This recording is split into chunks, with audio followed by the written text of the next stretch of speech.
Çöldə çiçək oldum, çəməndə naxış. Şimşəkdə od oldum, buludda yağış. Sirli bir göz gördüm, nurlu bir baxış. Çevrildim çeşməyə, qarışdım çaya. Səni sevmək üçün gəldim dünyaya. Mən 1000 il əvvəl də gələ bilərdim, 1000 ildən sonra da ölə bilərdim.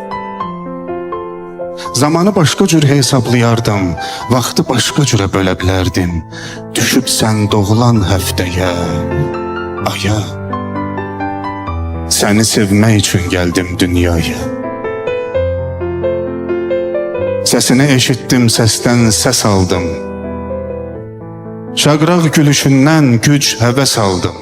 Sən nəfəsim oldun, mən nəfəs aldım. Muştuluq verdilər günəşə, aya, səni sevmək üçün gəldim dünyaya. Neçə dinsizləri dinə gətirdim, sümbülü qorudum, dənə gətirdim. Gönlümdə nə varsa sənə gətirdim, mənim yollarımı kəsə bilmədi. Nə sərhəd, nə dəmir, nə daş, nə qaya. Səni sevmək üçün gəldim dünyaya.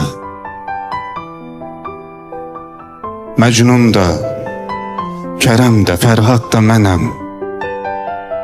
Məcnuna, Fərhada qanat da mənəm. Sevgi də, ölüm də, həyat da mənəm. Şükür yaradanın verdiyi paya. Səni sevmək üçün gəldim dünyaya. Səni sevmək üçün gəldim dünyaya.